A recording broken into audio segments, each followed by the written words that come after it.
We interrupt this program to bring you an important Wayfair message. Wayfair's got style tips for every home. This is Styles McKenzie helping you make those rooms sing. Today's style tip. When it comes to making a statement, treat bold patterns like neutrals. Go wild, like an untamed animal print area rug under a rustic farmhouse table from Wayfair.com. Arr, fierce. This has been your Wayfair style tip to keep those interiors superior. Wayfair, every style, every home.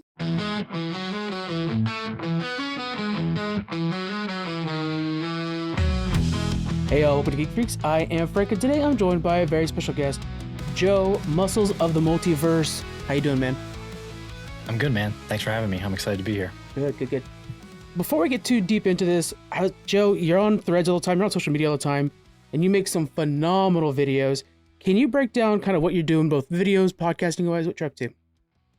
Yeah, man. I'm mainly on YouTube. I basically do a lot of like explainers, breakdowns, trying to connect the MCU to the comics. Mm-hmm. Basically, I started out on the MCU, probably like most people. However, I delved deeper into the comics. I just wanted to know more.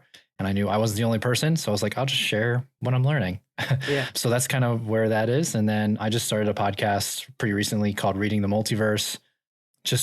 I've been reading through things and I just wanted to give my thoughts and just kind of give people a way to go deeper with me. So I'm covering Fantastic Four by Stan Lee and Jack Kirby right now.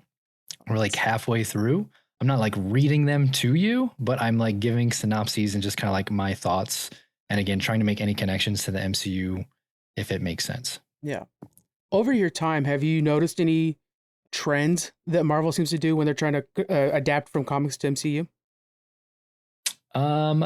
Not necessarily. I think the biggest thing is like there's usually never a one-to-one adaptation. And I'm sure as you've seen, people are either really upset about that online or they're okay with it. Mm-hmm. Generally, I would say like it doesn't need to be a one-to-one adaptation because then kind of you already know what to expect. Yeah. But it's also nice to get like a little fresh take on things.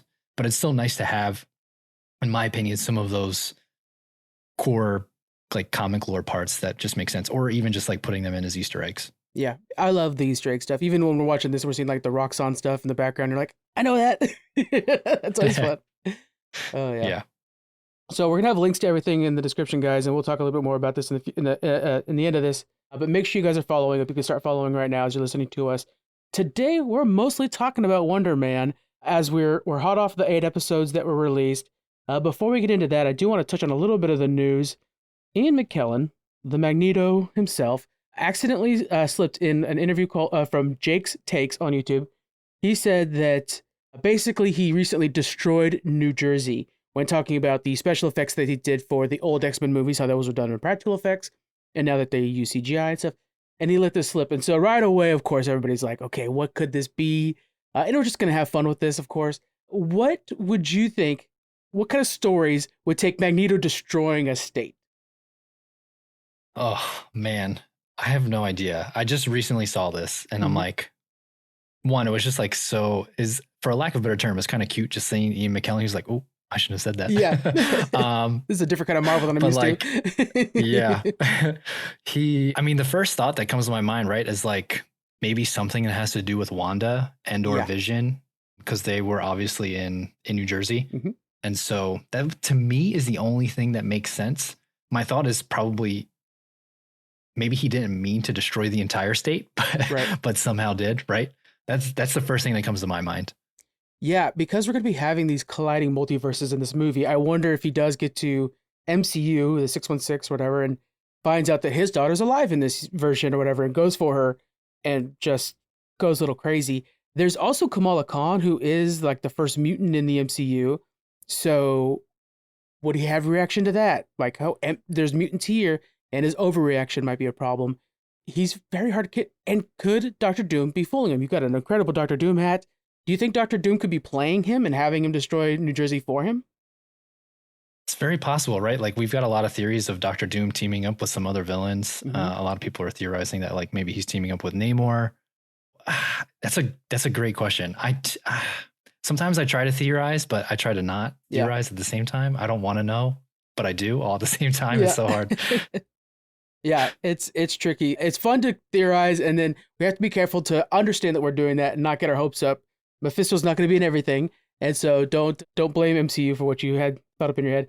I personally think that what they're going to do is just have it to where Trask Industries is located in New Jersey, and so this is actually the Fox universe, and we're at the point where everything's falling apart, and him and Professor X are just tearing apart Trask Industries, and a huge battle with Sentinels. Because that's what I want more than anything else. Is I want to see comic book looking Sentinels fighting along. That's gonna be fun.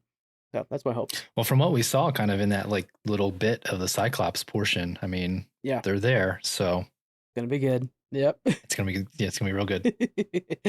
All right, let's dig into Wonder Man. So they dropped all 8 episodes on Disney Plus, and it feels like people maybe had low expectations because it was just not really touted that much. And so far, the reactions online have been very positive. What is your immediate reaction after digging into this one? I really liked it. For me, I put it in easily probably top 5 MCU TV show. Yeah. I try not to, I know everyone sometimes too likes to blend in like the animated stuff. Mm-hmm. I try to like keep those separate from live action personally. I feel like that's just like different. But like it was good. It was definitely a different take on things. For me, probably my top 2 are Loki and Agatha, just like give people a take. And right now, if I'm thinking about it, I'm probably going to put Wonder Man at 3.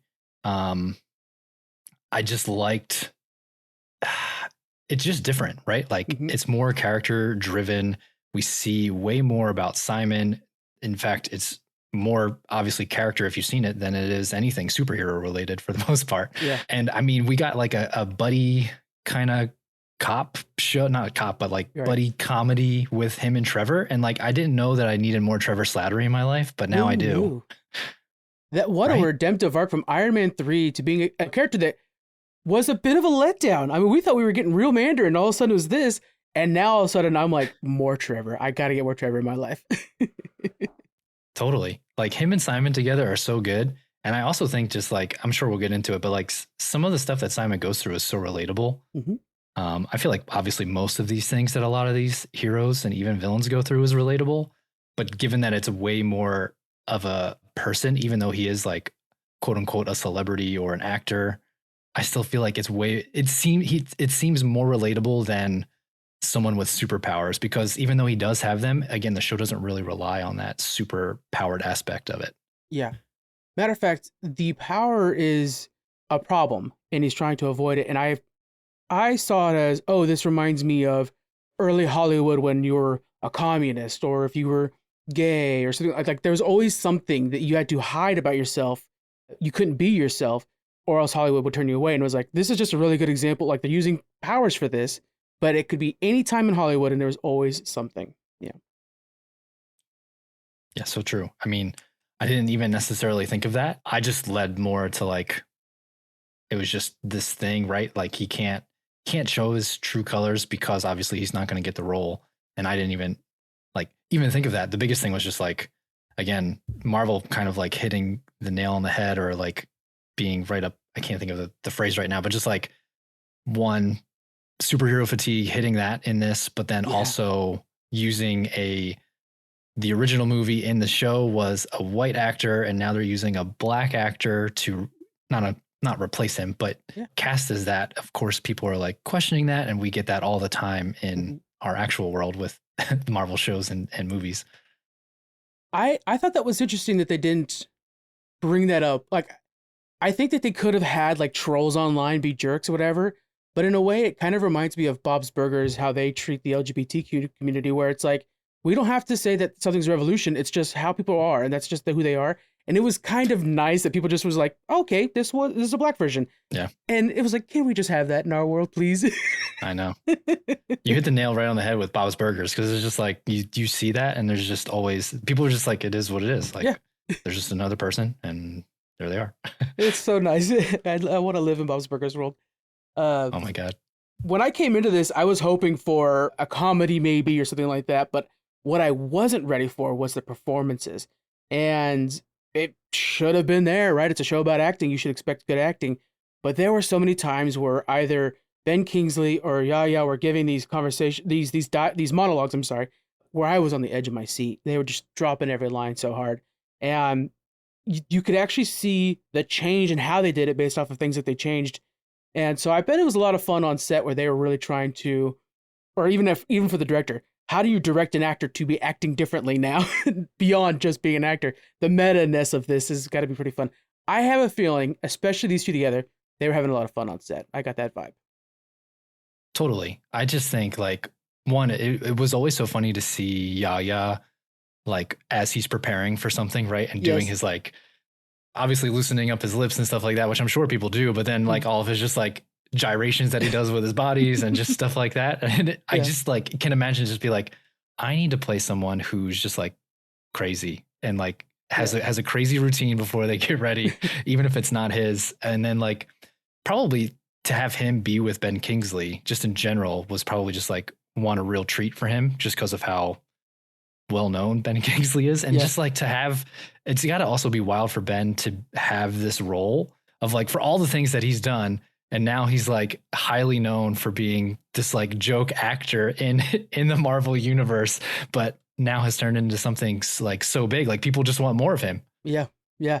And that's the thing too, is if we look at Trevor versus Ben Kingsley, Ben is Trevor, but successful. And so I can imagine Ben has all kinds of theories on acting, but when you put it like, okay, now be a version of the people that were like left in your wake as you kept going up and try to look back at those. And we had that relationship here too with others, with Joe oh gosh, I can't ever say his last name. Pantoliano was the successful version, right? He was the Ben Kingsley in this story. And so I bet he had a lot of fun with that. Boy, I really liked, there was a thing that Trevor kept doing where he like goes up at the end of his sentences a lot. And it's like, this would probably annoy me if it was like the Valley Girl accent or something like that. But something about the way he speaks, it was like he learned this because he knew it made him unique in auditions. And for some reason, I just wanted to hear him talk more and more. I wish he had a podcast. Yeah, I know. Just like some of the dialogue, like you said, just unexpected too. Just to like, what was it?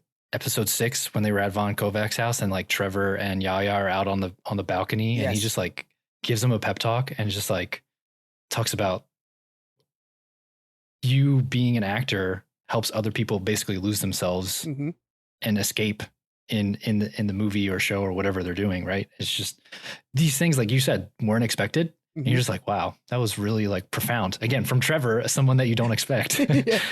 Or even in the first episode when they go into the bathroom, he sees that Simon's going to be auditioning and he pulls him into the bathroom. He's like, you're a mess. And then he tells him, and I watched it again. I didn't really notice it the first time, but I noticed it this time, to breathe out and then go, because it'll like starve your frontal lobe so you won't overthink anything, which is a huge problem. And one of the problems that we see with Simon is that he has anxiety all the time. And it's a huge problem with anxiety is that you're overthinking the scenario. And so when he goes in to the audition, I didn't realize that that's what he was doing, but he breathes in real heavy, then breathes out and nails it. And it's a mix of Trevor knowing exactly what he needed to hear, what Simon needed to hear, probably have been there before. Simon taking that and realizing that, oh, Trevor's of value to me beyond just being a cool actor that I look up to, and was able to land that line and get past the thing.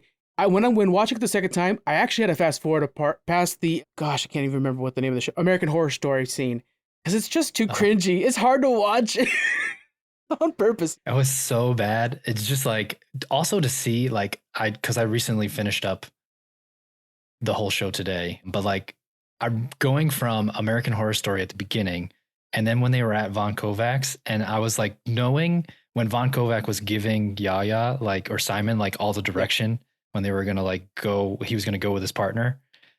I was like, knowing how in depth Simon is, he's going to crush this.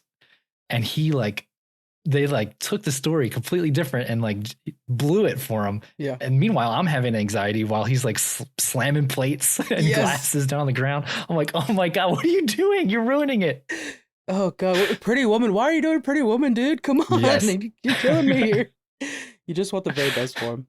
So breaking down each character individually, we've been doing quite a bit of that, but the motivations behind Simon, the fact that his father had passed away, and this was one of the memories he had of his father. It was just one of those classic moments where your dad gets you out of school. He sees it's just not the right place for you right now. And they bond over this movie, which is something I think as a geek, that's something you would love to do, is bond with your kids over the geeky movies you watched as a kid.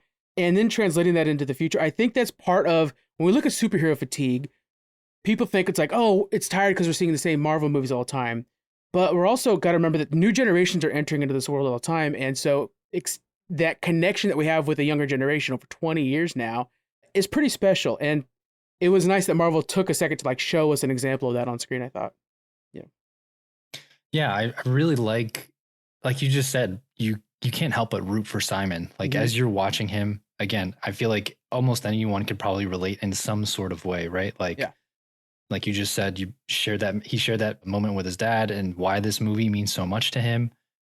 He's basically trying to be an actor. Not all of us are trying to be actors, but he has a dream of something. We all probably have a dream to achieve whatever that may be. Yeah. And we all know what it's like to always be so close, but to never get it. And like, again, the anxiety, people overthink all the time or get in their own way, just like Simon. Again, towards the end, as you're like, you just want to root for him. So it's just like so hard not to. And I really liked, again, what they did with the show and doing that. If you were a kid, or say the same situation you're in, say you were in the same situation, there you go. What is that superhero character you grew up with that you were like, if this role comes up, I gotta play him? Yeah, no. Oh, man. So this is kind of hard because I didn't do a ton of nerdy stuff when I was younger. There was some. If I had to go back, I was really into Power Rangers, so I'd probably have to be like Jason, right? Oh, of course. Or it'd probably have to be, I guess, like Ash. I can't be a Pokemon, so probably like Pokemon. yeah. So it'd probably be like Ash Ketchum, or probably Jason from Power Rangers. You took it with Ash Ketchum. That was the dream. That would have been so cool. And then, I'll be the Green Ranger, White Ranger. I'll be Tommy. But yeah, Ash Ketchum would have been cool. I'm thinking Beta Ray Bill's always been a favorite of mine, kind of a cowboy version of Thor. But yeah, it's something about, I messaged, I'm like, hey, Kevin, you could do CGI, man. Let me be Beta Ray Bill. Do whatever it takes. But I do love that we kind of have that motivation out of him. And he's a working enough actor to pay the bills. He has an apartment in LA. That's not an easy task to do. He's definitely paying the bills, but it's not enough.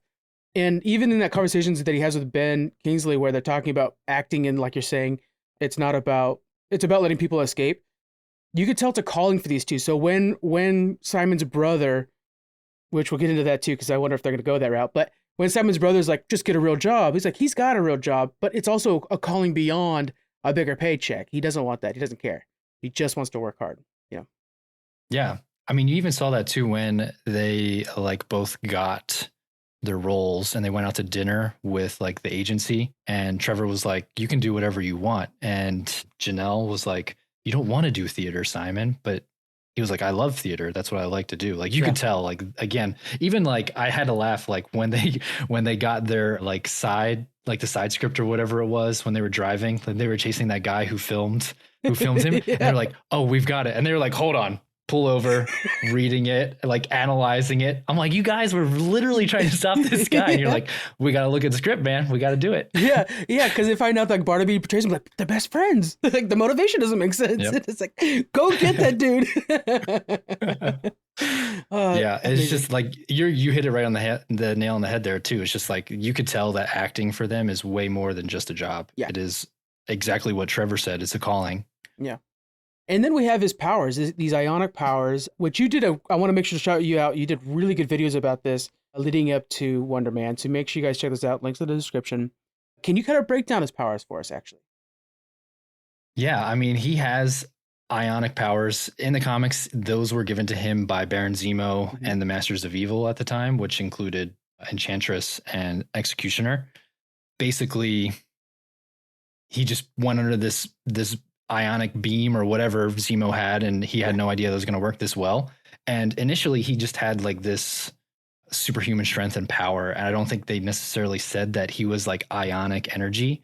And then a lot of weird stuff happens, and I'm like, this is part of the reason why they don't do a 1-to-1 comic adaptation, because there would have been a lot needed for this. But like Simon dies right away. He gets brought back to life, but he's a zombie. And then we later learned that like some other stuff was happening with Eric. It's very convoluted. Essentially, at one point, when he came back to life, he came back as basically ionic energy. So like himself is ionic energy. And so that pretty much puts him on literally like as strong and as Thor. So godlike powers, essentially. And like he's ionic energy, being that like he doesn't need to sleep, he doesn't need to breathe, he doesn't need to do all these things, even though he like still does. But he's just a pure being of ionic energy. That's pretty much what it is. And from what I understand, he could pretty much do anything with that. Right. Like obviously fly and create all kind of stuff. Like I was watching with my wife and she was like, does he have like Hulk powers? And I was like, not quite. Not yet, really. but if he wants them, he can have them. I guess it's interesting that way. Yeah, and then the flight thing, I thought for sure they would never show. I was like, that's going to be, this show's trying to not do too much power stuff. That's a big power move right there. And sure enough, the final shot was them flying out of there. That was surprising to me. Yeah, they did a great job with his powers though, just keeping him kind of MCU-esque, right? Everything's got to be curtailed for the MCU. Do you think we'll ever get a little hint at Vision or Scarlet Witch's relationship with him? I would really like that somehow. I mean, we're supposed to get Vision Quest. I don't know if they're going to have some sort of connection to that in one of the videos that I made of like what to read. I did mention one of these like timelines where, not timelines, but like issues where Vision turned into the White Vision in the comics because the government pretty much dismantled him and then put him back. And then Scarlet Witch, basically, for those that don't know, the Vision was made by Ultron in the comics, and Ultron used Wonder Man's brainwaves from when he initially died, which were saved by Ultron's creator, which is Ant-Man. So slightly different from MCU. Ant-Man too, and then they used his brainwaves and put that into Vision. So Vision and Wonder Man are almost the same person, essentially. Right. And after he was erased, at that time, he was married to Wanda, which we have in the MCU, or at least together, right? And after he was erased, Wanda saw him again and was like, Vision, but she realized like he obviously wasn't the same. So she went to Wonder Man and said, hey, can we use your brainwaves again? Yeah. And Simon said, nah, I've already have trauma enough from all of this stuff. Right. I don't want to do it again. Now that we know that we have the White Vision, although some of that has to do with like the hex, it's again kind of gets messy, lost in like the magic and stuff like that. Mm. So I don't know if we necessarily need to, although it would be cool to do that. But I can see them not going that route. The other route I see them not going is with Grim Reaper. With their brother, he doesn't seem like he's interested in that world. I think he's too grounded in this. Yeah, I had no idea, right? And I was like trying to be proactive when I made some videos on Grim Reaper. I was like, he's going to be the villain. It's going to happen. And obviously that never came to. But I mean, the Grim Reaper is pretty sinister. And you kind of saw it a little bit, like in that third episode when he with the family, you're like, oh man, Eric is not a very nice brother. But towards the end, you could tell that he had some admiration for Simon and was happy for him after he made it. Yeah. It's a tricky relationship because I think the thing with Eric is that he does love his brother. He might not be a nice guy because a lot of the reasons that he becomes Grim Reaper is vengeance for his death. Yeah. But yeah, I just don't see that character becoming the MCU version of him becoming a villain in any way. No, I did see someone theorize though. They were like, Eric was the one who caused the fire in the show and he was hiding part of it. And like Simon happened to be there. So like they were saying like Eric has powers too, which could be like how maybe they bring him in as Grim Reaper. But I was like, interesting. What just dawned on me, and it's kind of silly, it's just dawned on me, they didn't explain where he got his powers from. He just has no. And I saw someone complaining too. Or you're talking about Simon? Simon, yeah, Simon, yeah.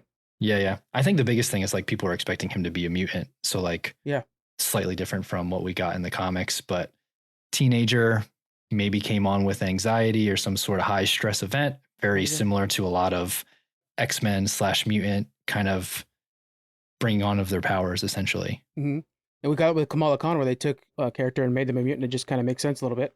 I think it works personally. I think it works well for me. Yeah, totally. We're entering the mutant age. We kind of got to set this up. And that was another thing too, is actually brought up by one of my co-hosts, is this show is setting up the idea that there is social distrust of superpowered people with the Doorman episode. So that's kind of an early stage to eventually the X-Men and everybody hating X-Men.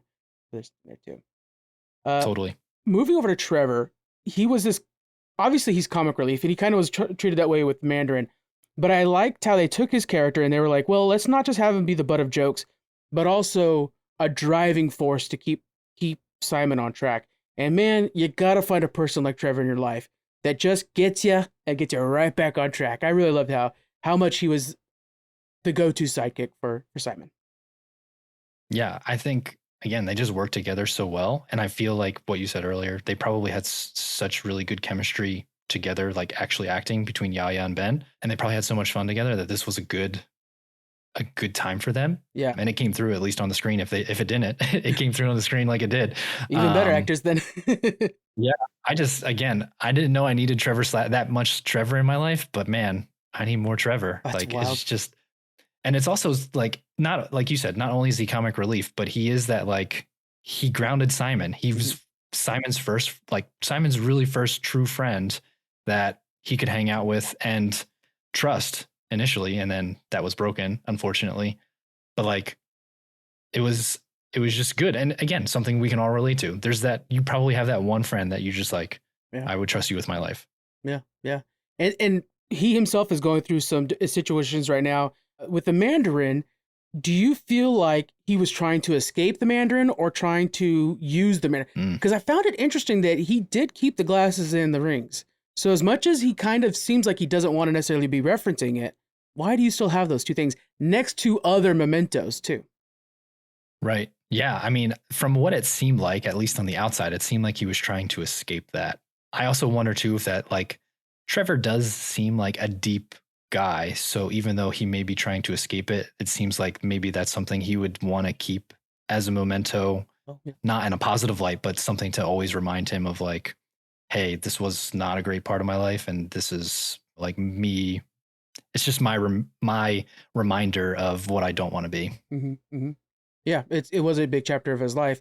I also kind of was thinking like maybe he recognizes that it was a good performance, because Simon does say like, oh, actually, you did do good as Mandarin, but I liked you from this one commercial or something. But maybe he's like, I nailed it.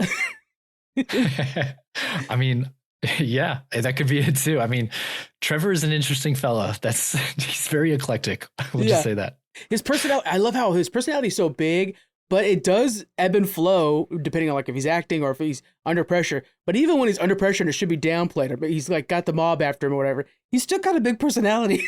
You're like, this guy never plays it low key at all. It's great. Never plays it low key. Yeah. The season overall, the whole backstory of the Department of Damage Control using him, I was worried about how they would handle that, because it's like, you knew betrayal was coming. You knew that reveal was coming, but also this friendship, of course, and that tension is a driving factor in the show. And so I was a little bit worried about how they would handle that. How do you feel like the pacing and stretching that story arc worked out for them in comparison to the acting too, by the way, like the other major story plot? Yeah. I mean, I thought it was good. I think maybe, what do I want to say? It was good that they revealed it early on. At points, it was kind of just like, he's checking in so much that it's like, just let him do his thing, like letting Agent Cleary, like let Trevor do his thing. Just like, because at some point, like Agent Cleary kind of seems like he's lost control of what's happening there, but it's his only connection to Simon, right? So it's like, he can't let Trevor go. But then later, like when they like capture Trevor, he's like super proud of capturing Trevor and not Simon. He's like talking to his boss and he's like, oh yeah, we got a guy, not our guy, but it's still a big one. And it's just like, you realize that like, this is not what you wanted. Right. So like after a little bit, it's kind of just like Agent Cleary, he does a really good job. He's a person you love to hate, but also at the same time, it's just like, they're touching on it. They're not touching on it. I don't know. I didn't mind it, but it seemed like there was these like weird touch points in my mind. I'm just like trying to think back on them. But the anxiety of having that situation underneath really, and it's the point, but really sucks when you're watching this blossoming friendship. And if we zoom out too, let's zoom out from this whole thing. And we saw how like the American government captures Vision over here, and they just keep fumbling the ball, and we're seeing this like hierarchy thing. And the way that this guy's so stressed about capturing Simon feels like there's a quota involved. And so I'm like, totally. Man, are they really setting up the American government to be the villain of, we just had the Brave New World too, where the whole thing was like that they're not working out too well. And I think that the next phase of Marvel, especially going into the X-Men stuff, the American government's going to be a problem for all of our friends. This is not good. No, I think they're definitely setting that up. And like, even in that one meeting, the person who's like running the DODC prison was like, it's only half full. Yeah. He's like, we need to fill it up. So like, clearly there is some sort of quota. And yeah, I think all of that is like a driving factor towards the mutants are coming. And we know that one of the biggest plot lines is people are afraid and don't like mutants. And there's just a big social divide on that. And they're just trying to gear people up for whatever they merge this Marvel universe into one thing of there's going to be people that don't like mutants.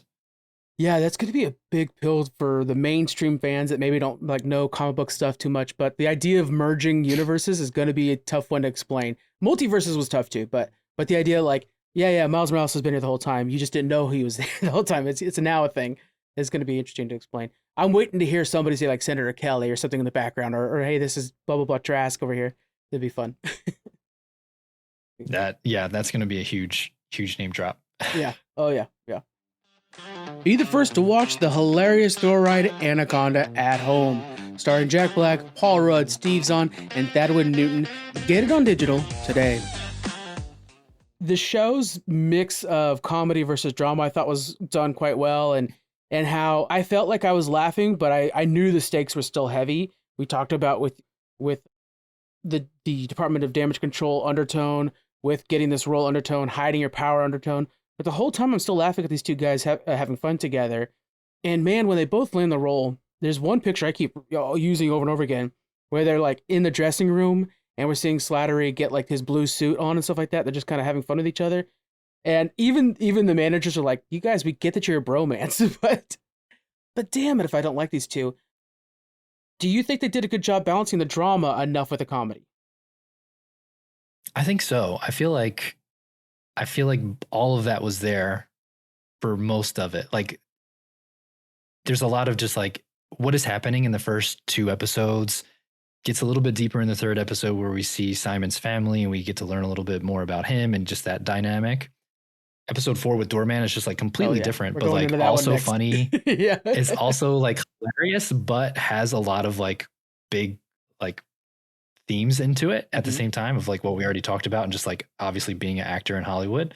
And then it just shifts. Like episode 5 was really good. Just like that buddy comedy, like buddy cop comedy almost, where they're like after that guy for the most part. Yeah. They get stuck in that random house and stuff. Yeah. It's just like all those things. But like, I think a lot of it comes through where like the tension is high. There's drama still. But like a lot of it, in my opinion, came through with like Trevor's lines. He had a lot of one-liners, and I just like keep going back to like, he said one line about like Stevie Nicks and like, and Blow, and just like so many of his one lines. I'm like, I just need to go back and like hear them again because they're so funny. Trevor had the best, craziest life, man. I know, it's so wild. Oh, what a delight. And then, going to Doorman, that was a chance. Because whenever they do that, they do it with Righteous Gemstones too, where they'll do like a time travel episode or whatever, or like a step back episode. When they put the brakes on a season to stop and let you think about something else, it's very chancy if it's going to work out. But this one, using, I think, the black and white tone, I felt like shifted you enough to where you were like, oh, this is a side story. It's not necessarily connected. It's just giving me context. But I thought it was also a very good critique, not only of the Hollywood system, but of superhero fatigue and how somebody who could be taken seriously in Thor 1 could be a joke by Thor 4 or something like that. Ding dong on everything. That episode alone, I think, could win an Emmy. It's something else. It was really well done. I wasn't expecting that at all. Oh, yeah. Right? Again, too, is like you said, having it black and white was enough to be like, oh, this is not, like, this is part of the story, but not part of the story. Like, when I watched it with my wife and she was like, is this a different universe? Or like, what is this? I was like, no, it's the same thing, but we're just learning about a different person. And just to like, you're completely right. Like it could have flopped. And like, I was in my prediction of like Doorman, why there was a Doorman clause that something bad happened. And we saw that Josh Gad just disappeared wherever he is, most likely the Dark Force dimension. No one knows, but he's gone in the Marvel universe. And again, I thought though that they did a really good job with like balancing, like you said, the critique of Hollywood, seeing kind of like the rise of an actor very quickly, and the very quick fall come down of him. But also like balance that nicely with some of the comedy aspects of just like Josh Gad at the beginning, really just feeding off of Olaf for the most part. Like, that was a good song. Frozen. That remix, I want that remix. That was fun.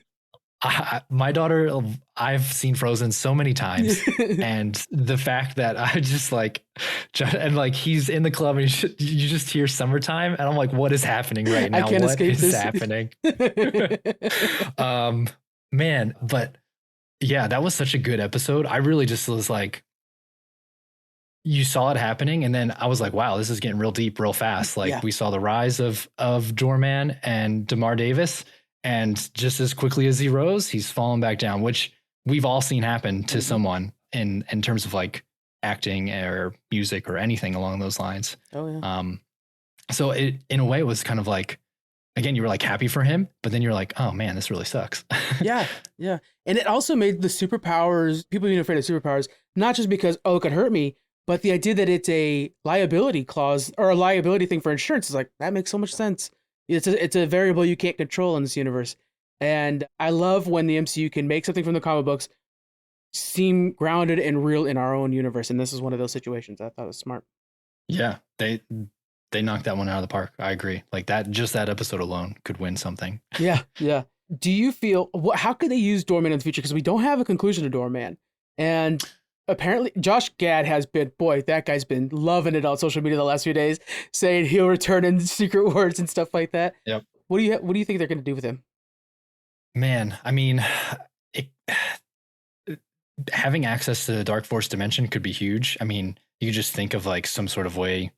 Again, my first thought is like Doom somehow gets access to him, like because having access to that is big, and potentially bringing in Cloak and Dagger, right? Yeah. Like, well, Cloak uses the Dark Force dimension and Dark Force in general. So somehow bringing them in could be huge. And again, mutants, we know that they're coming. There could be some sort of connection made there. I don't have the best theory as to how that could happen. I mean, it's not really hard, right? It's like he's there and just maybe Cloak just happens to be in there. And there he is. We have it.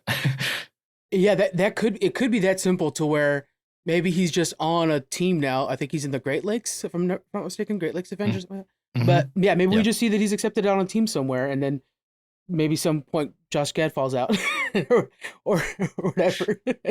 I would love to see really Cloak do a move and all of a sudden Olaf. I hope that there's just like one little thing where Josh Gad just like appears in something, even if it's like in the background, and you're just like, holy shit, that's Josh Gad. Yeah. They set up such a good future joke. Looking forward to it. It's got to be at a high stakes moment too. Like it's all about Dr. Doom and a big fight, and Josh Gad falls out. Oh man, that's gonna be great. Yeah, beautifully done episode, and it is that tonal shift in the show to where we're now going into hiding your power more, and it was really well done. And then one of the things I wanted to touch on real quick is the music. There wasn't a lot of score to this, but they did it in the beginning a lot, and it was real soft. I think piano, and it reminded me so much of Fargo, Coen Brothers Fargo, where it just kind of becomes a signature that's setting you off on like a wayward journey or something like that. Did you catch any musical or any sound that was pretty interesting? Not necessarily. Some of it pretty much at the beginning, like you said, normally start at the beginning of the show, kind of, for lack of a better term, maybe ominous to me. At least I like felt that. Kind of like ominous, just like, we don't know what we're going to get per se, not in a bad way. It's just like a little bit sad too, right? This. Like, yeah, maybe it's the drudge of trying to become successful. Yeah. But yeah, you're right. There wasn't a lot of score. They used a lot of, what I want to say, like popular songs where they got the rights to those and used those in the right spots. Yeah. Olaf all day. This is going to come down to. Looking at the wider Marvel universe, we mentioned Roxxon, I believe I'm saying it wrong. Right. Roxxon's there, which could lead to all kinds of other corruption and stuff. They've been dotted around the MCU. Did you notice anything else tied to the wider Marvel universe?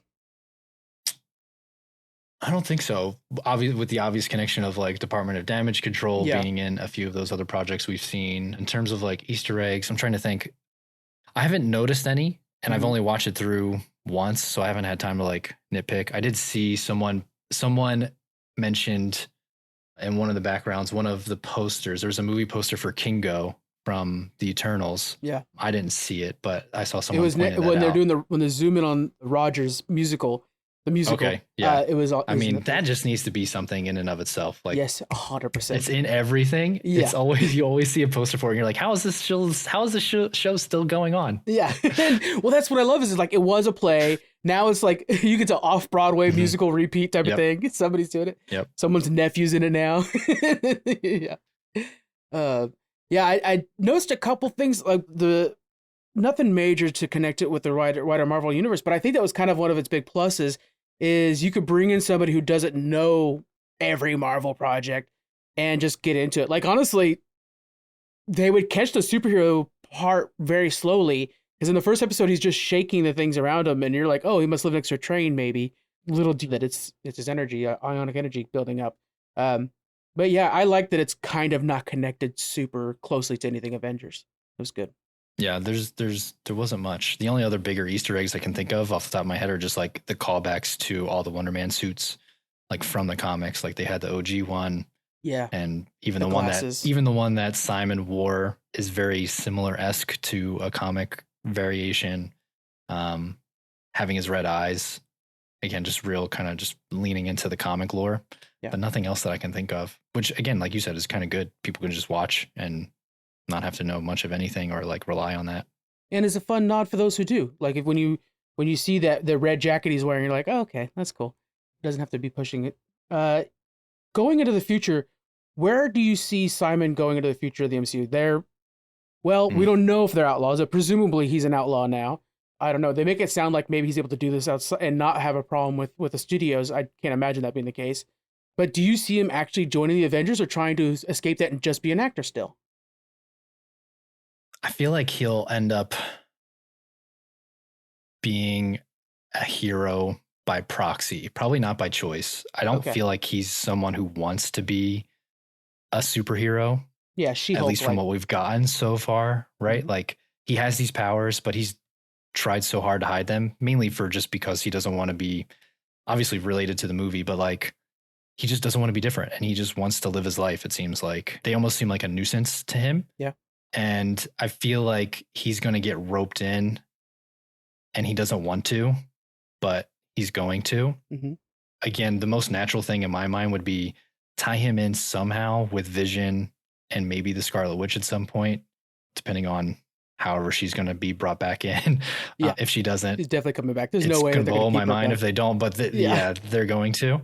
I have thoughts on that, but that to me would make the most sense. Otherwise, he could just join, like just kind of just like show up and randomly be on a team, I guess, right? However, if they're leaning towards him being a mutant, right? It's like maybe he somehow gets involved with the X-Men. Not that he'll be an X-Man probably, but like they'll be like, you're one of us. We can tell. Right. I could see something with the Thunderbolts version of Avengers because one of the through lines through Thunder, which is actually something that's kind of coming up a lot in Marvel nowadays, and I love that, is like these mental health things that they're working on. And his anxiety issues, I think, would kind of be very recognizable by the Thunderbolts team and be like, hey, come on over here, we'll help you out. I think you plug in quite well over there and would be one of their powerhouses whenever Bob's just reading books. So I think he would be very useful. So I can see him on that team. That'd be cool. Yeah. Let's give a score for this thing. What do you think? Let's go out of 10. What do you think out of 10? Out of 10, I got to give it a 9. 9? I honestly don't even know like what the 1 point off is. To be honest, it's just like it was up there. It was really good in my mind. Mm-hmm. Something completely different. The acting was superb. I felt like it moved nicely for 8 episodes. Yeah. I would have liked, not that this has anything to do with the show, it would have been nice to have it, maybe not a weekly drop, but maybe like 2 or 3 episodes at a pop or something along those lines, just to like give us a little bit of like waiting in between. But I can see why binging it also works at the same time. Yeah. And it didn't feel like it was like a movie or like a movie that was chopped up into pieces. It felt like it was made to be for an episodic TV show. So yeah, I really don't know why there's not a 10. It just, in my mind, it wasn't perfect. And I don't think most things can be. It's really hard to be. It's hard. And I'm not trying to be like nitpicky, but it just wasn't a 10. And I don't have a reason why it's not. No, I feel you. I'm the same way where I'm like, Because sometimes I'll be like, well, we got to go 9.2 then or something like that. Because, Yeah. and when I get this high up, I'm like, you have to find something that's wrong with this or else it's a 10. And the only thing I can think of is like, maybe the pacing in the middle is not super exciting, but then you had the Doorman episode in there too. So it's really hard to find something wrong with it. I'm going to go with a 9 as well, just because it's not sitting at a 10 mentally or whatever, but it really is well worth it. Can't suggest it enough to everybody to check it out. Yeah, this is a big year for Disney. I can't stand that they keep just dropping these shows and it feels like they're wanting them to go away. Ironheart was the same thing. I'm not saying Ironheart was as good as this by no means, but milk it out a little bit and show it to people. Come on now. This is wild. Yeah, I think I will say that the marketing for this was better. I feel like it started much later than it probably should have. And then I also feel like if you're not, it's so hard because we are in like the nerd geeky community. So we see a lot of that stuff, right? Whereas if I asked my wife, she probably didn't see anything about this. Like she's not as into this stuff as I am. She probably had no clue that it was even coming on. And so like, that's the thing is like how does Disney and Marvel hit those people, because they have no idea it's coming. And some of it was so like granular, like a lot of it was like actual movie posters that were posted up of like Trevor or like his acting school or like acting coaching, stuff like that. And it's just like if you didn't know, you wouldn't know, right? And like they had Yaya B. Simon Williams on like the Fantastic Four red carpet, which was great. But again, if you don't know, you would have no idea, right? So it's like, I liked it, but there just needs to be something. And I don't know. I'm not the marketing. That's way above my pay grade. It was so creative though. And I think you're right. I think for us MCU diehards, we're recognizing, like Straw Hat Goofy, one of my favorite creators out there, was doing an interview with Simon and Trevor as Simon and Trevor. And when I go to the comments to be like, this is clever, I love how they did this, or I love how you're doing this, so many of them were like, wait, what's going on with this? Like, so many people were confused. I was like, no, this is great. That's Ben Kingsley not doing his accents. Like, come on, guys, catch it. And yeah, maybe they needed something a little bit more broad. I actually think this show would have done quite well on like ABC, not on Disney Plus. But man, they for some reason don't want to even chance that. But if you were to not tell people this is Marvel and they were to just sit down and watch it, it would be a good show on its own. It doesn't have to be connected. Yeah. I think the other thing for me is like, it almost seemed like they were like, I don't want to say trying to bury it. I mean, you could say all the things like Disney doesn't really like supporting their shows with black leads or people of color with leads, any of those things. Like literally the night that it premiered, I was in my Disney Plus app on my TV at 8:55. Yep. There wasn't a single Wonder Man banner. Yeah. At 8:55, literally 5 minutes before it premiered. I'm on the East Coast for people. So like premiering at 9:00, not a single banner. Once I went into the Marvel section on Disney, it wasn't even one of the first things. I literally had to go to search to type it in. Like I went down a few times. I was like, I don't see this. Why is it not anywhere? I was like, I'm just going to search it, I guess. And then I searched and it came up, of course. But like, I'm like, why? Literally a brand new show is premiering. And it took me that long to find it. I know. And Marvel's, they're not doing anything for the Super Bowl commercials for Spider-Man or for Avengers. And I'm like, fine, do a Wonder Man commercial. What the heck? You get that second wave. Yeah. I think word of mouth is doing really well for the show. I think they're really surprised by how successful it is. And hopefully they start to still give people chances. But there's also kind of that shift in leadership where they started using show Bibles and stuff like that. And this kind of was probably during that transitional phase because they had delayed this. So there is kind of that thing where they're just like, it's the old ways. Let's bury it with everything else. But damn, another great example of a black lead project being discounted by them or whatever, discredited or whatever, is Armor Wars. Was going to be full show, now a movie, never hear about it. And it's like, Disney, you're messing this up, guys. Come on now. This is crazy. Yeah. I mean, Ironheart, Blade, there's so many things. And I do think it all has to stem back from COVID.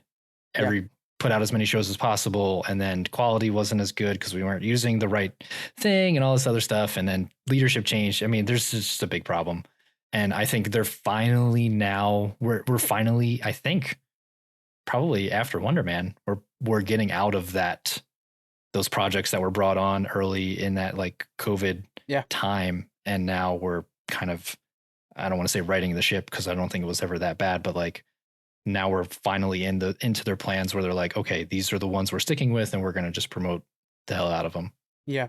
Daredevil's probably the most obvious example of that because they had chopped it down from, I think it was like 16 episodes or something wild like that, down to the 9. But then you could even see when you're watching the episodes, and Charlie mentioned it, like the bank heist episode was from the old era, and this episode's from this era. And it was like, okay, so the next season of Daredevil should be complete fire. And we're saying this the week that Disney has their call where they're going to be voting for a new CEO.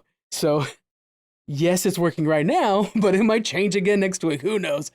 Just don't mess this up, guys. Meanwhile, I never thought DC had a fighting chance for a long time against Marvel, but the DCUs look real good right now after that Superman and Peacemaker. So watch out. It is. Supergirl looks good. I know next to nothing about like most DC stuff in general, honestly, but like seeing that trailer, I'm like, wow, this looks good. Even like He-Man and Masters of the Universe, not DC related, but like I didn't even watch that like as a kid, and I'm just like, okay, yeah, this looks good. We were talking about that. I had the action figures. I'd never watched an episode, but I had the action figures for some reason. Who knows? With on sale somewhere or something.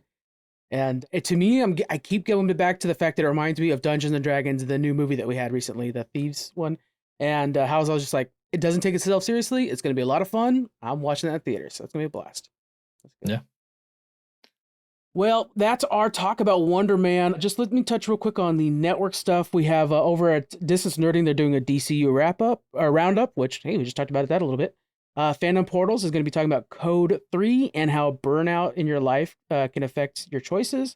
Over at A Night of the Seven Kingdoms podcast, we're talking about episode 3, all about King. Well, I don't want. Yeah, the spoilers fine at this point. King Aegon the Unlikely. And Outlast podcast is coming back with season 12 in 1 month. So make sure you guys are preparing for that and binging what episodes you need to binge. Let's go with our recommendations for the week. Do you have a recommendation people should be checking out this week? Movie, TV show, comic book, anything like that? Oh, comic book. Let's just go with right now. I'm a big fan of the alternate universe in Marvel of like the Ultimate Universe, the one that was just like more newly relaunched, like 2022, 2023, somewhere around there. The Ultimates by Deniz Camp. There we go. Is really good. It's one of my favorite comics right now. It's probably one of my favorite comics in general. Deniz Camp, he is one of those writers that is just like, I don't care what you write at this point. I'm going to pick it up and read it. Yeah. It is basically, I just like all of the parallels of that world as to what's happening in our world right now. And he's basically writing a playbook for people who aren't deranged fascists to rise up against the fascist regime, essentially. That's all I'll say about it. It's just really good. And it's just a different take on the Marvel universe. If you want some more fascist face punching, Absolute Batman, read that one too, because that's a dude with a big fist doing it. And it's like, yeah, baby. It feels good every time. I'm going to give a shout out to a show that I love and I've seen already a couple times, but I'm revisiting it right now, Schitt's Creek. After we lost Catherine O'Hara at far too young of an age of 71. Go back and watch it, guys. Her Moira, it just brings joy in a world that we could use some more of it. So it's so good. Such a good show. Oh my gosh. Like I'm not going to lie, like the first episode where she's just like screaming. Yeah. Like my wife was watching it and I wasn't really paying attention. I'm like, oh my gosh, what are you watching? And then like after you get through that, I'm like, okay. And then it's just hilarious. Yeah, so they're so insufferable in the beginning. And who knew that like 3 or 4 seasons later on, you're like, I love them. They're so cool.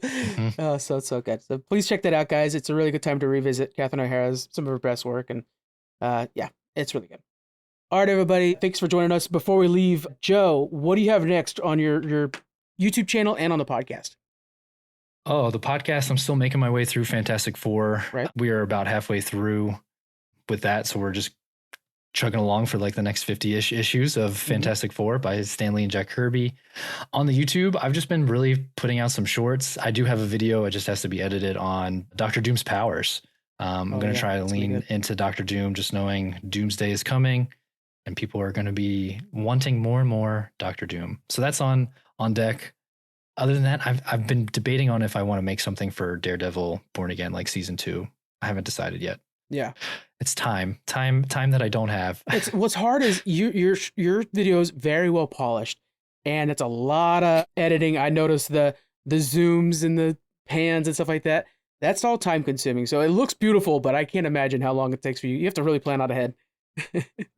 The biggest thing is like I'm relatively new to comics and I try to make sure that I'm hitting the right stuff, and I could easily just like typing something into Google or wherever, and a lot of times it's not 100% correct. And I also just like, or they reference something and it says it's this comic and it's not always right, and I want to be putting out the right information. So then I also need to like read those issues, which also takes time. And like reading these Fantastic Four ones set back in the 60s, it literally takes like 20 to 25 minutes to read one issue. There's so much dialogue compared to like now. Yeah.